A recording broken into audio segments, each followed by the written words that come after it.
Week 10, recovering a sense of self-protection, and it's all about looking at your toxic traits and how these toxic traits can hinder your creative flow. And it can be things like food or alcohol, drugs, sex, any kind of stuff.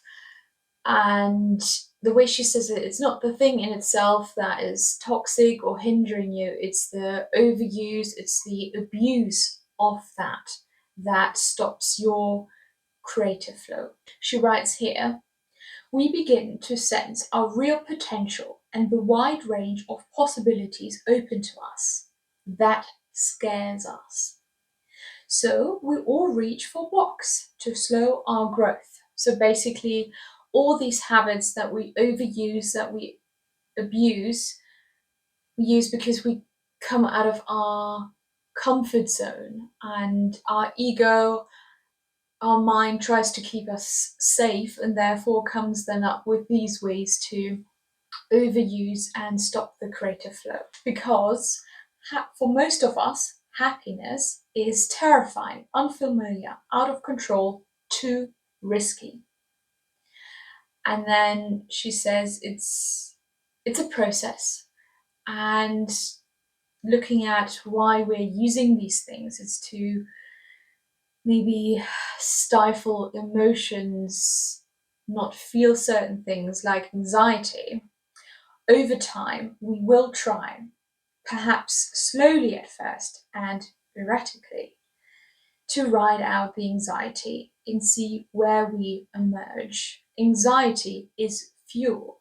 We can use it to write with, paint with, and work with. So basically, looking at anxiety instead of going into one of these toxic patterns, just sitting with the feeling and then actually realizing I can still be creative with that feeling, or I've looked at the feeling, I've sat with the feeling, I've come out at the other end, and I can be creative and I feel good.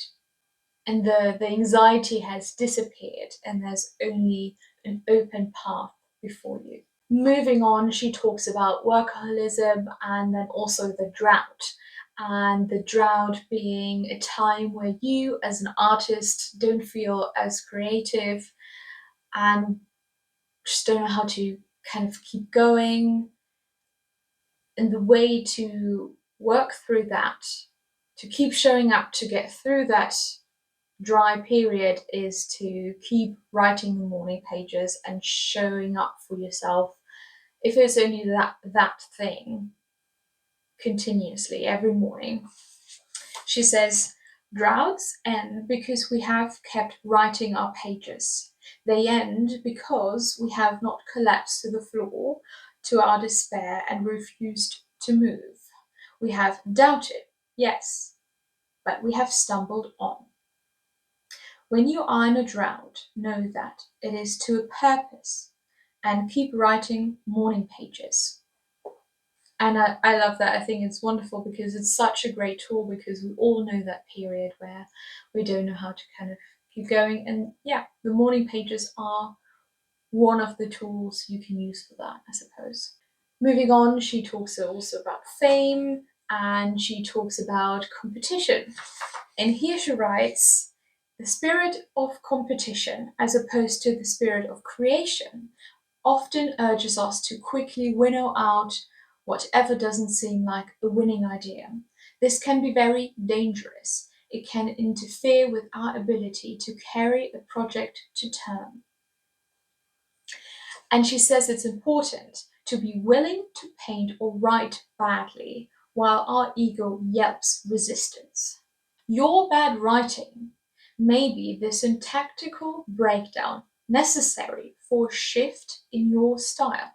So yes, even if nothing comes out of it, by the end you've changed, you've developed, but you could have never got to that end point if you wouldn't allow yourself to write or create badly. The ego wants instant gratification and the addictive hit of an acknowledged win. The need to win now. And I think we can all feel that. And again, this is a good reminder to, yes, your ego is important, but sometimes it can stand in our way. Our ego helps us to stay alive, to assess risks, but then also comes a time where we have to push past our ego and allow it to expand and become something new and allow ourselves to fail. And failure is good. It's, you're falling upwards, you're learning. And that was already everything in this chapter. And then she moved on to the tasks. And one of the tasks I did, which I liked, was to write down 7 different kind of ways we can numb ourselves. For example, work, sex, money, food, family, friends. Write them write them down on 7 little pieces of paper, put them in an envelope, and then pick one piece and then write down 5 ways how they negatively impact you, and put that piece of paper back, and then pick another piece of paper. And what can happen is that you sometimes pick the same topic twice or 3 times.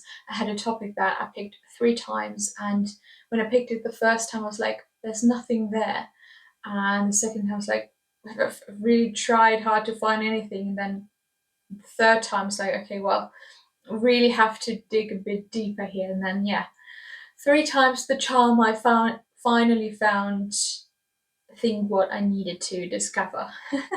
So yeah, I got that in the end, which was good. And then for one of the artist dates, I went for a hike. So I did a 22-kilometer hike along the Seven Sisters, and it was, of course, it's an exercise for the body. It's a physical exercise, but also through working your body, you kind of also can clear your mind. You can get a couple of answers or work through things. And that was a really, really good experience. I really, really enjoyed that. That was really awesome. And I just went by myself, of course, because it's an artist day for myself.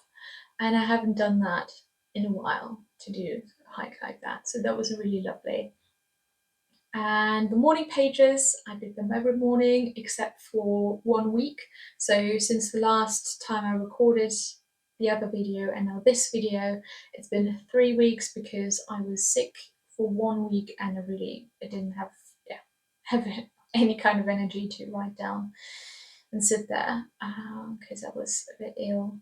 So I was like, okay, well, my body just needs rest, my mind needs rest, and that's okay too. But before and afterwards, I've done them every morning.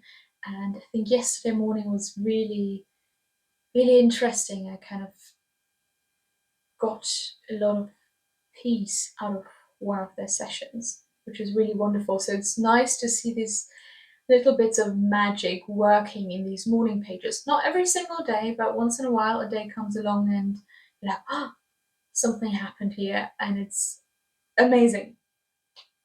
Right, let's pick a card. Self-acceptance. This is a really wonderful card. Of course, it says self-acceptance, accepting yourself, who you are, acknowledging the kind of progress you've done and the kind of work you've done. But I've also loved what it says here in the little booklet. This is a time to try loving yourself instead. To get started, try speaking to yourself more respectfully and giving yourself some leeway and some time to change. Self-acceptance is accepting every facet of yourself, every bits and pieces that you are, the good and the bad, or the dark and the light. And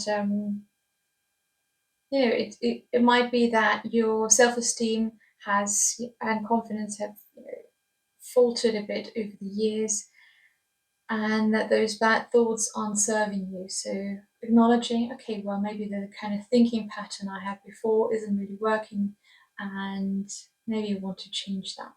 And I think that is a wonderful message. And I will leave you with that because next week we have week 11, recovering a sense of autonomy. And that is the second to last chapter. I think after that, only the 12 chapters left. So I'm excited to read those and share with you what I have uncovered. Until then, see you. Bye.